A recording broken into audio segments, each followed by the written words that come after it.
बिस्मिल्लाहिर्रहमानिर्रहीम। अस्सलाम वालेकुम। आज हम बात करेंगे पार्ट्स ऑफ स्पीच के इंग्लिश में हमारे पास पार्ट्स ऑफ स्पीच कौन कौन से हैं, और टेंसेस की तरफ जाने से पहले ये एक इम्पॉर्टेंट स्टेप है जिसमें आपको समझ पड़ जाए कि डिफरेंट जो पार्ट्स होते हैं किसी भी सेंटेंस के वो कौन कौन से होते हैं। तो इंग्लिश में जब हम बात करते हैं पार्ट्स ऑफ स्पीच की, तो हमारे पास 9 पार्ट्स ऑफ स्पीचेस हैं। ठीक है जी। वो 9 पार्ट्स ऑफ स्पीच कौन कौन से हैं, आज हम उनको डिस्कस करते हैं। तो पहला जो पार्ट ऑफ स्पीच है बहुत इंपॉर्टेंट है, वो उसको कहा जाता है नाउन। ओके, नाउन क्या चीज़ है? हमारे पास नाउन एक ऐसी चीज़ होती है जो कि किसी शख्स, जगह या चीज़ का नाम हो। ओके, हमारे पास अगर हो पाकिस्तान, पाकिस्तान हमारे पास क्या है? एक नाउन है। ओके, एक शख्स हो जिस तरह है रॉबर्ट, तो रॉबर्ट हमारे पास क्या है? एक पार्ट ऑफ स्पीच है। और कोई भी चीज़ हो, फॉर एग्जांपल पेन, तो पेन भी हमारे पास एक पार्ट ऑफ स्पीच है जिसे हम नाउन कहते हैं। ठीक है, तो नाउन जो है हमारे पास डिफरेंट नाम हो गए चीज़ों के, जगहों के, उसे नाउन कहा जाता है। दूसरा पार्ट ऑफ स्पीच जो है वो हमारे पास, वो भी बहुत इंपॉर्टेंट है, और उसको कहा जाता है प्रोनाउन। ओके, प्रोनाउन क्या होता है? हमने देखे हुए हैं डिफरेंट प्रोनाउंस जो कि यूज़ करते हैं हम लोग, और वो कौन कौन से हैं? वो हैं he, she, it, okay, I, we, you, they. ये सब ऐसे प्रोनाउन हैं, ऐसे पार्ट ऑफ स्पीच हैं जो कि नाउन की जगह यूज़ होते हैं। तो इनको क्या कहा जाता है? इनको कहा जाता है प्रोनाउन। जो तीसरा सबसे इम्पॉर्टेंट एस्पेक्ट है, उसे कहा जाता है एडजेक्टिव। इसको मैं कंबाइन कर रहा हूँ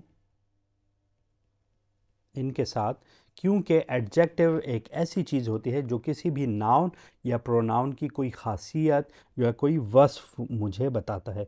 जैसे हो गया गुड, ठीक है जी, गुड, बैड, ओके, इसी तरह हो गया रिच, पुअर।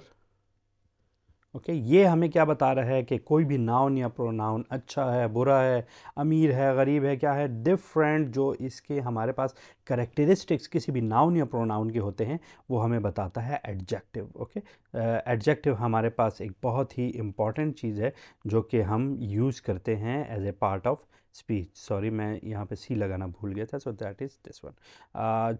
चौथा जो इम्पॉर्टेंट पार्ट ऑफ स्पीच है हमारे पास, उसे कहते हैं वर्ब। वर्ब को हम पहले भी देख चुके हैं कि वर्ब क्या चीज़ होती है। अगेन देख लेते हैं कि किसी काम के करने या होने को ज़ाहिर करता है। मिसाल के तौर पे राइट हो गया, ओके, इसी तरह ईट हो गया, खाना, ओके, वॉकिंग हो गया या वॉक हो गया, चलना। तो ये सब हमारे पास क्या हैं? वर्ब हैं। इसके साथ ही फिर हम देखते हैं कि वर्ब की हमारे पास डिफरेंट फॉर्म्स होती हैं जिनको हम बाद में डिस्कस करेंगे कि 3 फॉर्म्स होती हैं हमारे पास किसी भी वर्ब की। जिस तरह राइट है, तो राइट की रोट और रिटन है। ठीक है, तो राइट, रोट और रिटन, ये इसकी 3 फॉर्म्स हैं जो कि हम आगे जाके डिस्कस करेंगे। इसी तरह ईट है, तो एट हो गया, और ईटन, ये हमारे पास इसकी 3 फॉर्म्स है। तो ये फर्स्ट, सेकंड और थर्ड फॉर्म है। इसी तरह डिफरेंट वर्ब्स की डिफरेंट फॉर्म्स होती हैं जो कि मैं आपको बताऊंगा कि किस तरह इनको याद करना है, किस तरह इनको पहचानना है, और ये भी हम नेक्स्ट लेक्चर में देखेंगे जब हम 10 से स्टार्ट करेंगे। इसके बाद हम डिस्कस कर लेते हैं एक बहुत ही इम्पॉर्टेंट पार्ट ऑफ स्पीच को जिसे कहा जाता है एडवर्ब।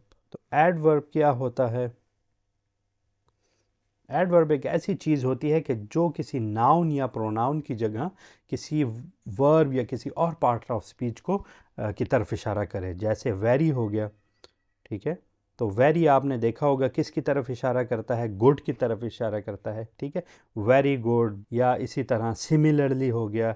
इस तरह के डिफरेंट जो आपके पास होते हैं, हमारे पास वेरी है, स्लोली है, ठीक है, ट्वाइस है, इसी तरह हमारे पास हो गया वंस या मच।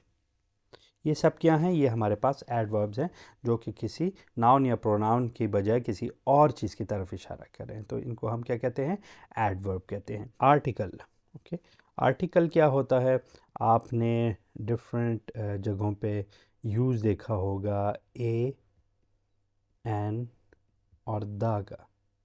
सो ये क्या है, इनको आर्टिकल कहा जाता है।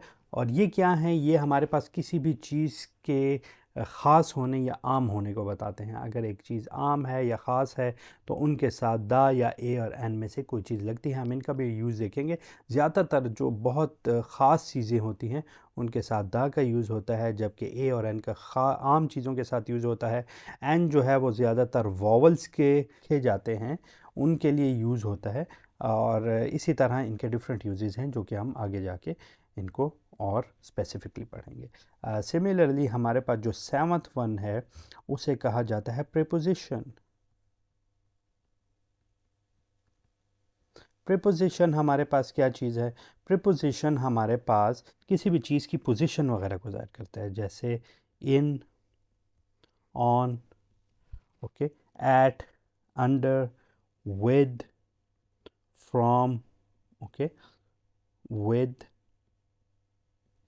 ये सब हमारे पास क्या हैं, ये हमारे पास प्रीपोजिशन है। इसके अलावा टू, ओके, बाय, ये हमें किसी भी चीज़ की पोजीशन के बारे में बताते हैं। तो जो लफ्ज़ पोजीशन को ज़ाहिर करे उसको हम क्या कहते हैं, उसको हम प्रीपोजिशन कहते हैं।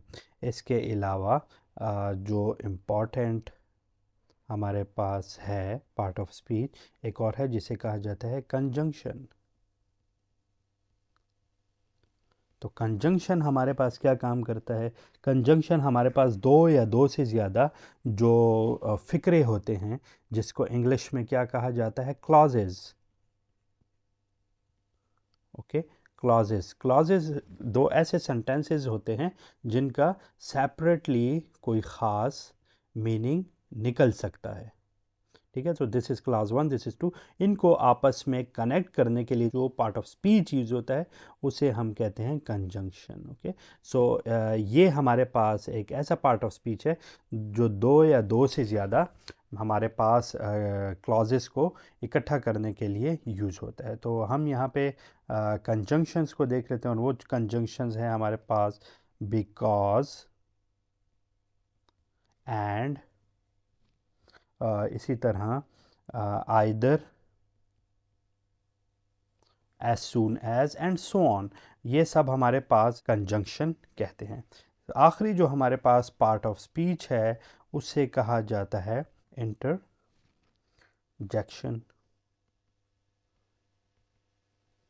इसका क्या काम है जी, इंटरजेक्शन किसे कहते हैं, तो जो लफ्ज़ गम या खुशी या हैरत में आपके मुंह से बेसाख्ता निकल जाए उसे कहा जाता है इंटरजेक्शन। जैसे हो गया, एग्ज़ाम्पल है इसकी, आ, ओ, एलस, ये सारी चीज़ें हमारे पास इंटरजेक्शन कहलाती हैं, ठीक है। तो हमने आज ये 9 जो हमारे पास पार्ट ऑफ स्पीच हैं इनको इंट्रोड्यूस किया और देखा कि किस तरह डिफरेंट सेंटेंसेस में इनको यूज़ किया जाता है और कहाँ कहाँ पे इनको यूज़ किया जाता है, और इसी तरह हमने इनको देखा कि ये कौन कौन से होते हैं।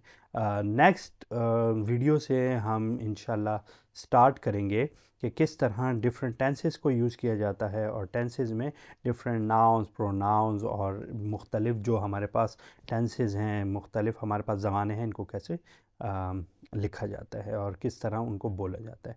सो अपना ख्याल रखिएगा और इन तमाम चीज़ों को अच्छी तरह से ज़हन-नशीन कर लें ताकि हमें आगे फिर किसी मुश्किल में ना पड़ना पाए। तो अगली वीडियो में मिलते हैं। शुक्रिया।